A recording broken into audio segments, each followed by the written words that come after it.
You're listening to Wealthy-esque. We are a community of lawyers who believe that true wealth is having control of our time. I'm Ro Thomas, and as a busy wife, mom, and former Big Law associate, I know all too well the tension between the culture of the legal profession and pretty much everything else you want to do in life. That's why each week I'm bringing you the information and tools you need to improve your money mindset and manage your money to create true wealth. Because ultimately, it's not about the money. It's about the freedom and flexibility the money affords. Hey friend, welcome back to the show. I hope you're doing well and having an amazing day so far. If you are listening in real time, today is the day after Thanksgiving here in the US, so happy Thanksgiving to you if you celebrate. I hope you were able to eat some good food and enjoy the holiday with your loved ones. And whether you celebrate or not, I am so thankful for you, and I'm thankful that you take time out of your day to listen to this podcast. So thank you for being a part of my community. Today, I'm introducing you to my client, Liz. When Liz came to me, she had actually managed to save a significant amount of money, but she didn't feel like she had a good handle on her finances and kept pushing herself to save more because her savings never felt like enough. Since our work together, she has shifted her view of money, simplified her money system, and created confidence and peace of mind for herself. Her story is going to be so helpful for you, so listen in as she shares her wisdom on changing your view of money and managing it in a simpler way. Welcome to the podcast, Liz. How's it going? Hi, Ro. It's good. Thank you. How are you? Doing well, thank you. So for all the listeners, Liz is one of my clients. She is a mid-law attorney, and we are just finishing up our time together. And so I wanted to have you on, Liz, to talk about your experience and the work that we've done together and how you're feeling about your finances now. But before we get into all of that, please tell us a little bit about your money story before coaching. Sure. Before coaching, I was in a position that I think a lot of people in our field relate to, which is that I was comfortable. I made good money, particularly in the past 2 years or so. And I can definitely meet my needs, but I felt not in control of my money. I felt like I didn't really know what I should be doing to maximize its future potential and mine. I didn't know whether my spending was appropriate, and I didn't have a metric, either my own or someone else's, to measure that against. So I would sort of accumulate these little pieces of money lore, right? Like, oh, your rent shouldn't be more than 30% of your income, or you should set aside X percentage. And then I'd go looking for more specialized advice, like, does that apply to me based on my age, based on my needs, based on my goals? And that doesn't really exist for folks that make good money, are very comfortable, but wouldn't consider themselves wealthy or have wealth management, quote unquote. So I didn't feel confident. I didn't feel like I was doing the right things, but I didn't know what else to do.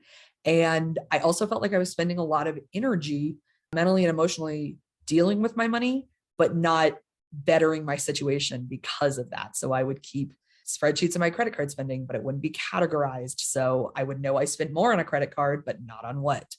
Or I would feel really good about being able to sock away a lot in savings one month, but I wouldn't know what the ultimate goal of that savings was. And I didn't have any plan in place to be able to replicate that or put in a consistent percentage every month. So definitely just felt out of control, undereducated, and very concerned about what about my money management was going to change to put me into a better situation. So you touched on a couple of things that I want to dive into. The first being the rules, because you know how I feel about the rules. Can you talk a little bit? Can you talk a little bit about, your thoughts about money rules when you were like trying to figure things out on the front end versus how you're thinking about money rules now since working together?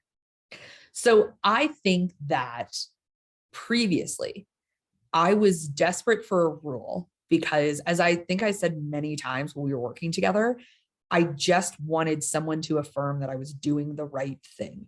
And so if there was a breakdown percentage of what I spend versus what I save, or how much I am investing, or even where I'm investing that, then I could tell myself I'm doing all the right things.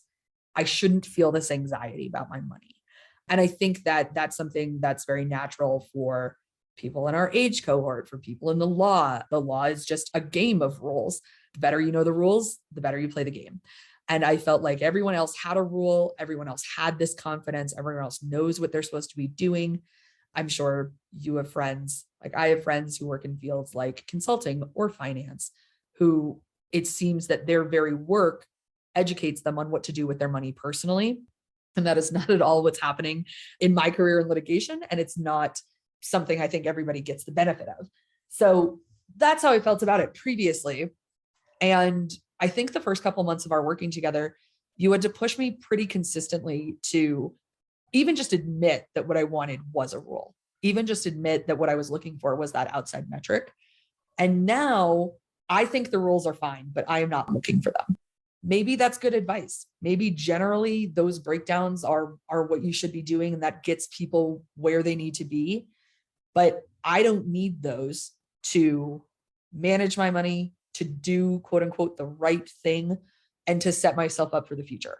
Because it's actually much simpler not to have to abide by rules, because rules aren't going to take into account everyone's individual situation, right? I'm not going to be able to make the savings I want along a percentage of a rule maybe every month. Or maybe I'm going to choose to live above those rules percentage wise in some areas of my life and not in others. And then you're without a rule. And then what do you do? Right. Exactly. So it's much better to have a thought system for approaching your money that then can be as specific and as applicable to your situation as need be, because you're creating it. So once you have those principles in mind, it is infinitely better than a rule. I don't find myself looking for that now. I find it interesting. I think I can do a better job interrogating the basis for those things. And sometimes you find that they're just made up. I mean, I think a lot of people know, for example, that De Beers made up the 3-month salary engagement rule because they needed a flexible metric that people of a lot of different income levels, especially GIs returning from the Second World War, could follow, right? And men didn't know what to spend on jewelry, and especially if you didn't have like an heirloom diamond coming down. So they're like, great, we will make this up for you. And it wasn't a finance consideration, it was advertising. That's not who I want making any rules I might follow for my money. Because if you're advertising something, you're selling something, and maybe I want that product, but maybe I don't. Yeah. And I mean, I think to your point, the rules are made up, right? Right. Somebody just decided that this is a good idea. Like, oh yeah, saving this much, this percentage, if you're this age, is a good idea.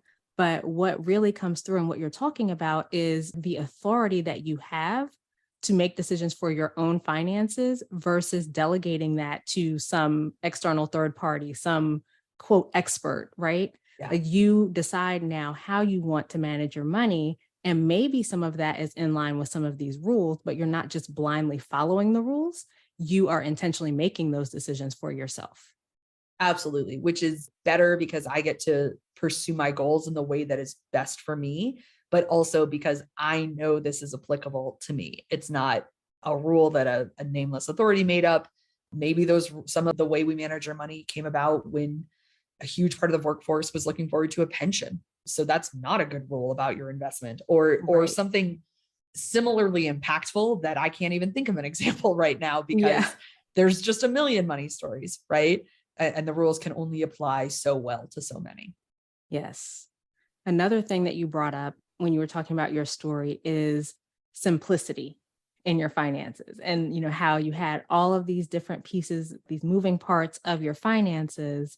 Tell me about how you're feeling now in terms of the complexity of your finances. I would say that my finances are far more simple and more approachable than they were when we first started working together.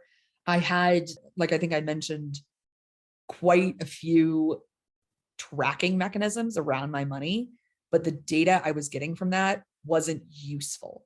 So I would track how much I spent across each of my credit cards or from each account every month. But because I didn't know what those, for the most part, I didn't know what exactly those numbers represented, how much of X category, it couldn't help me make different decisions or change my behavior. And the longer that you do something, especially something complicated, that doesn't appear to have a benefit to you, the less likely you are to do it.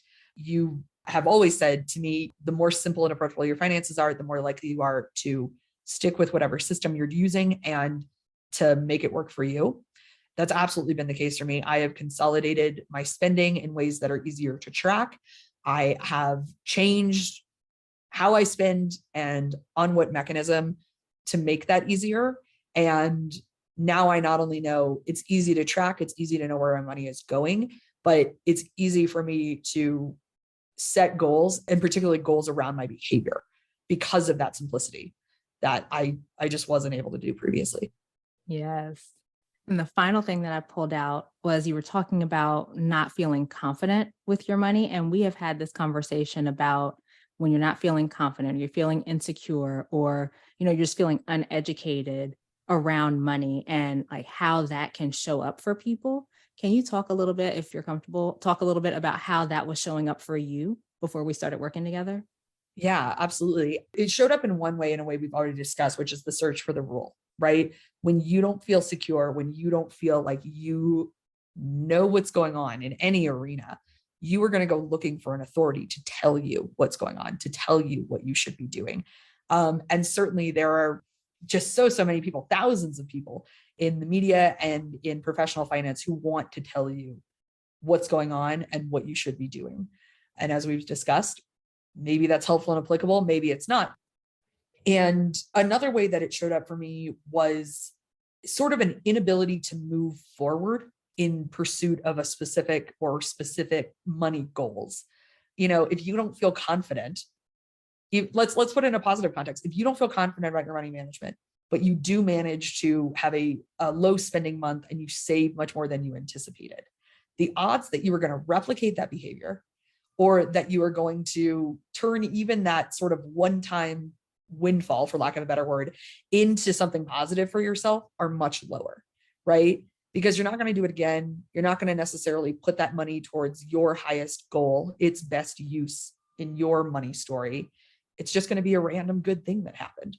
And if, as I think is even more understandable, a negative thing happens, you overspend, or you have some kind of emergency and you have to dip into savings, there's nothing to prevent that from happening again. It's very difficult to take wisdom from that situation and put yourself in a better position going forward.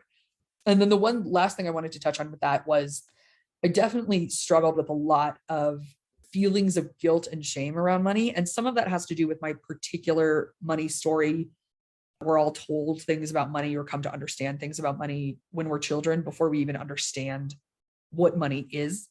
But for me, and I think I've heard this story from other folks in the legal field, I felt that guilt and that shame because I know that I'm very lucky to work in a relatively high dollar field.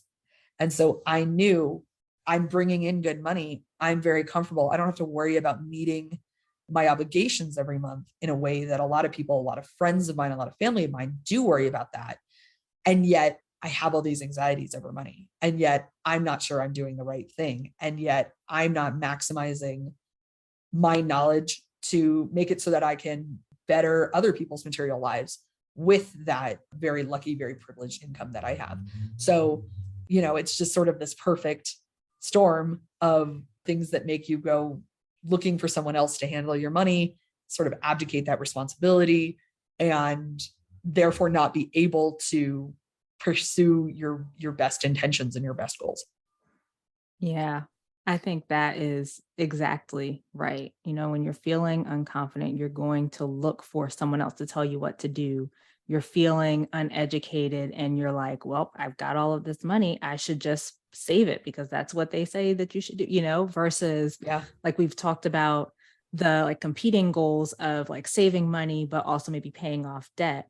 And for some people, and I know that you experienced this, it was like, well, I'm supposed to save money, right? And so you just keep saving but you don't look at the holistic picture of your finances and the other goals that you have because you think that you might make a mistake if you look at something else, if you don't continue to keep this money in your hands, right? If you let it go to pay off the loan or the credit card or whatever it is, then it's like, oh, well, I can't let the money go. I've got to keep it because you don't feel that confidence around managing your money. And like you said, you're not able to use your money then for your highest goals. Absolutely. And I think to that end, I feel comfortable saying to your listeners that I have less in savings now than I did when we started working together. And we have talked about how just that fact prior to our work would have made me so uncomfortable for that exact reason that I have less money. That is an objectively bad thing. But the reason that I have less in savings is because the stated goal of my savings was to have some amount of an emergency fund in the event that I wasn't earning. And I knew that I could now maintain that and also serve other goals like paying off debt, like meeting emergencies, like giving generously. So I totally agree. I think having that kind of confidence is everything. Yeah. And you had a very common situation that many lawyers have where it's like, I'm supposed to be saving and we're putting this money aside, saving, saving, saving, but there wasn't a particular purpose or a particular amount. It's like, well, you had an amount that you wanted to get to, but it was like, well, why? It's like, Right. because that's how much it should be. Right. And for everyone listening, Ro had to repeatedly question me on this. And my response was repeatedly, because I want that amount of money. And I know that had I just continued to save to that dollar number, I would have just continued to save to another dollar number. And maybe that money would eventually have gotten used to pay down debt or put a down payment on a home or any number of other goals. But the process of spending it, even in service of my goals, even in a conscious, healthy, positive way, would have been very uncomfortable for me in a way that I don't think it will be now. Yeah. I mean, I think it was a situation of the goalpost moving because you told me at one Absolutely. point the goal was X and then you got to X and it's like, oh, no, it should be 2X. And then, you're going to 2X. And of course, Absolutely. when you get to 2X, then it's going to be 3X or, whatever it is. And so it's taking the time to define the goal for yourself and knowing the reasons why, not just, of course, I should have this amount of money, right? I want this amount of money for this reason. Like, this is how much my living expenses are. This is going to be this many months of living expenses. So that's going to be the emergency fund, or I'm saving this much for this vacation. And so when I get to that amount, I know that I'm finished. Because if you don't, then you find yourself continually moving that goalpost for yourself and you never get to the point that you feel you've accomplished your goal. It's always Right. something more, right? I have to do more. Right. Which I think brings up another really big point for me, which is that I would not have described myself this way before we worked together, but I was absolutely treating money as an external accomplishment, as a milestone, rather than as a tool to be used. People create all sorts of money situations for themselves. People live all sorts of lives with any different level of resource, right? And I think that we're raised, at least folks that fall into my like millennial category, as like obviously more money is better. And if you're not thinking about earning more, you're making a mistake. And I think that without confidence in your money system, in your ability to set and meet your own goals, it's very easy to not only say, well, I just need to keep saving this money, but also to make bigger, more impactful choices on the basis of just being able to gather more money, to follow a practice path that you wouldn't have otherwise, to move to jobs that maybe don't serve your other goals in how you create a work-life balance or the values that your practice works towards or whatever it is. And it's very easy for money to become a goal into itself. And I think that, most people treat money that way. And money is either a goal that they are meeting or that they are failing at, as opposed to a tool that they can use to accomplish any number of other goals in their life. And once you realize that, once you start treating money and your spending as a choice, it's just a far easier way to live because, capitalism teaches us that like there is an infinite amount of money and maybe there is, maybe there isn't. But if you live that way, it's very difficult to feel not only satisfied, but comfortable. And it's very easy to sort of live in a perpetual anxiety of this won't be enough. I won't be enough. I won't be safe. I can't keep the people I love safe. And there's so many variables that go into that besides just the amount of money that you are able to earn and sock away. I completely agree with all of that. Yes. Now, we may have already touched on some of this in our conversation so far, but what are some of the biggest takeaways from our time together? Like how you're thinking about money now versus how you were thinking about it before? So I think the broadest one, and we've discussed this, is that nothing changes if nothing changes. If you are feeling uncomfortable about your money for whatever reason, if you feel like it's not enough, if you feel like you're not doing the right things, if you feel like you are just making bad choices and you don't know why you keep doing that, or I mean, even less awareness than bad choices, right? You just have bad outcomes. You have less money than you want, or you're spending more on something. If you don't know where your money's going, and you can't define your goals where you would prefer it to be going instead, you can't change anything. And so I think the very first thing is, if you start looking at where your money is going and do nothing else, make no changes, don't spend any differently, don't save any differently, don't invest any differently, you're still going to be in a much better situation, simply because that awareness is 50% of the battle. And I was not only not aware for reasons like I wasn't using a good system or I just wasn't tracking every month, but because of some sort of conscious ignorance as well. I, like a lot of folks, have a lot of student loan debt, particularly in my case for graduate school, for law school. And I just wasn't paying any attention to it. I was in a situation where I wasn't being penalized for that per se, because we are within the COVID pause period still, but at least when we're having this conversation, but I wasn't making a plan. I wasn't going to figure out how to get myself into a better situation going forward. I was just sort of hoping something changed around me. So that would be the first thing. The second thing we have already touched on, which is simplicity. Figure out what you need to know and the simplest way to get that data. I'm now working off a category-based budget, which is part of your system. I did not like that. I didn't like it when you brought it up. I didn't enjoy doing it for the first couple of months because I'd had negative experiences in the past. I'd used products. I think I used Mint at one point. I think I was trying to do sort of my own tracking, and they just didn't work for me. Either it was entirely in hindsight, and I would look back in a month and say, okay, well, that wasn't great, but I wasn't setting forth a budget that I wanted to stick to going forward, or because it wasn't simple, in that at some point it was too granular. I wanted to know every dollar I spent on this grocery, whether it was at vendor A or vendor B or whatever. And there is a level of granularity about your spending that you don't need, Yeah. it's not that important. You need to know the general categories so that you can relate those to your behavior. But I was, like we've talked about, putting in a fair amount of effort to get some really useless data. So one, awareness; two, simplicity. And then the last thing I would say is really internalizing the concept of all money moves are choices. Unlike some other elements in your life, money is a zero-sum game. You can increase it. You can increase it in passive ways, but $1 in one category means $1 less in another category. And so I really wasn't thinking of my money that way. I was thinking of good and bad things. It would be bad to spend on a bunch of stuff, whether I need it or not, and it would be good to save. Well, we've already talked about how some of that savings was unnecessary. And in fact, that became, if you want to assign value to it, a bad choice, a bad option, because it was just sitting there when it could have been going to pay off debt that would actually save me money later, because I wouldn't be then, accruing interest, or, reframing those choices around like, well, if you want something, you need something. One thing you and I worked on was I had long wanted to purchase a couch, which is a large purchase. People don't go around buying them every day, but it's not a house. It's not my retirement fund. And the idea of using savings money to do that was really uncomfortable to me. And it took a while before I was like, wait, I need this item. I want this item. I can afford this item. This is fine. This is a choice I want to make. And so even when you go over your budget, to be able to say, I'm choosing to do this.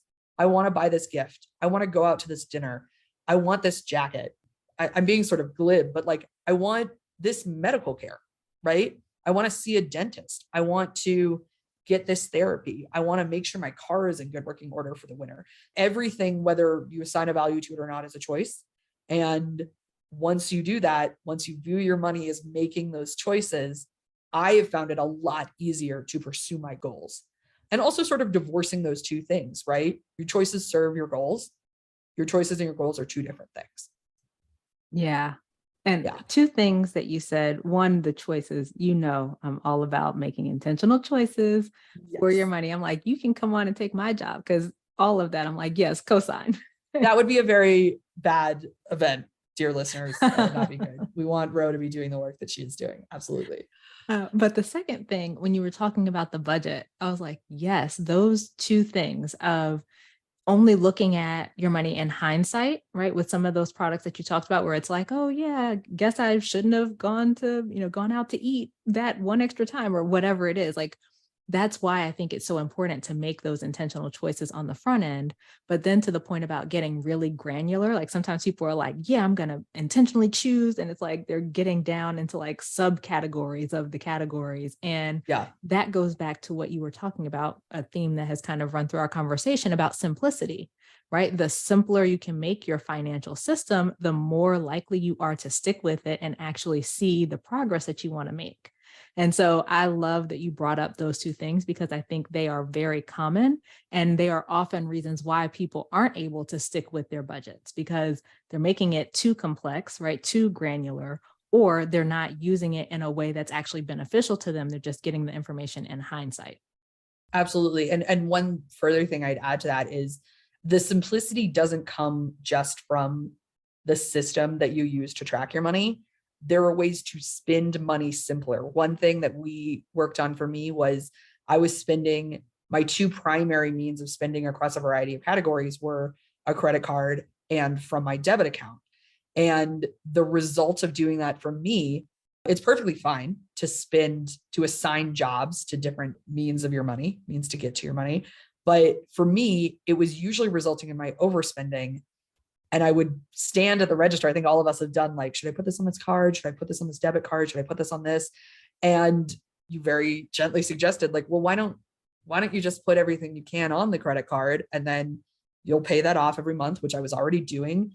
And it's easier to track that, but it removes that moment of frisson standing at the register and saying, okay, what do I do now? And almost sort of tricking myself into thinking that I'm not spending as much money as I thought because I only spent X on the credit card and I only spent X on this debit card and whatever. So that simplicity trickles in to other places and can be very powerful in other ways. I can't tell you like the weight it relieves, the time you don't spend thinking about that, dealing with it, concerned over it. That's very valuable to me. I love that. I think that is spot on. When you can remove the confusion, the friction, the like back and forth, or should I do this or should I do that? You're going to make faster decisions with your finances. And like you said, the benefit of not splitting that spending, you're able to see more clearly exactly how much you're spending so that you can stay on track and be less likely to go over budget. Right. And ultimately, like simplicity responds to curiosity. So if you're curious about what you could be doing different with your money, if you're curious about an investment or whatever, the simpler and more approachable your finances are, the more likely you are to explore those opportunities for yourself and to be able to change your behavior in response to what you want. Yes. All right. So, what words of encouragement do you have for anyone who is where you were before we started working together? So for the person who is where I was, which I'll just contextualize, I was paying quite a bit of attention to my finances. I just wasn't doing so in a way that made me feel good. It wasn't moving me along. I was tracking my spending in a way that didn't tell me anything I needed to know. So whether you are completely ignoring your money or you are very involved in the management of your money, but don't feel good about it, I'll just tell you that there is a better way to do it. And you should definitely see if Bro Thomas has any time to work with you. But even if that's not possible for you, addressing it holistically, non-judgmentally, objectively, looking at your money picture, not ignoring your loans, which I was definitely doing, not acting on the basis of very vague, undefined goals. Oh, that's for a down payment for a house. Oh, do you want to buy a house? No. Okay. Whatever that is, So, you yes. will feel better when you sit down and you either face what you're avoiding or try to simplify what you're doing. And then the other thing too is that I think a lot of what we struggle with our money is that in order to sell us certain things, the financial world, or even like semi-financial, right? Like whatever financial advice you're getting from Cosmopolitan magazine, okay? It has an agenda that may not be yours. Maybe it is. Maybe they want to maximize your retirement fund and you want to maximize your retirement fund. And that's a great Venn diagram of interests. But ultimately, the more that you can make your money approachable, knowable, simple for yourself, the more choices you're going to be able to make with it. And I have both directly with Ro, but also with resources that we've identified and that I've identified as a result of our work, been able to learn so much more. And I'm prepared now to speak with a financial advisor about my investment, but not just say, tell me what to do, right? Now I feel like I have the confidence to have those conversations with experts. So even in getting resources, there is no abdication of my own personal responsibility for my money. All of this is possible. None of this was something that I was feeling before Ro and mine's worked together. None of this was natural to me. It was not how I was raised to think about money. And the number one thing that I think I've gained is peace of mind, not because I'm always going to be able to make the best choice, not because I'm doing everything right by whatever metric is out there, but because I'm going to be able to respond to my needs and my challenges in the best possible way, and not just carry around that confusion and that concern and that anxiety, and ultimately use money the way it's meant to be used, which is to make a good and beautiful life in service. Is there anything else that you would like to share with the listeners? Nothing except for an encouragement to look at it. I don't have any problem telling the listeners that I am currently 34. I was 34 when we started working together. I'm about to turn 35. This feels very late for me, but whether you are right at the beginning of your career or you have been carrying around your money anxieties for many more years than there's no reason you have to live with that. You can, with that anxiety, with that guilt, with that fear. And it's not that hard. It's not that hard to do this. It is made infinitely easier by people like Ro. But even if that's not something that's an option for you right now, you can do this, I promise. And anyone or anything that has told you you can't or made you feel less than capable was absolutely false. Liz, thank you so much for coming on the show, for sharing your story and all of your wisdom with the people.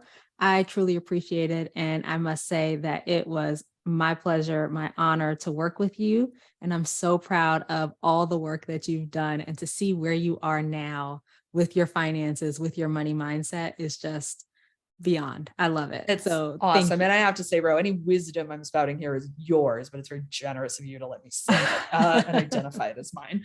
But thank you. It was a privilege and an honor to work with you too. All right. I hope you enjoyed that conversation with Liz. I know so many of you can relate to where she was when we first started working together. So if that's you, you should definitely come work with me. I can help you feel better about your money and create a system for managing it that works for you. Just head to rothomas.com/waitlist to get started. All right, that is it for this week's episode. Come connect with me over on social media. I am most often on LinkedIn, Ro Thomas, and Instagram at I am Ro Thomas. Subscribe to the show and leave a review, both of which help more people to find it. And please take a second and think of a friend or two who you think could use this information and share it with them.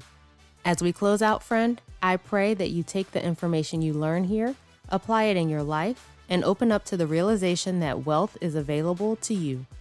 As you do that consistently, week after week, you'll continue to take steps to regain control of your time, build wealth, and live the life of freedom and choice you deserve. Talk to you later.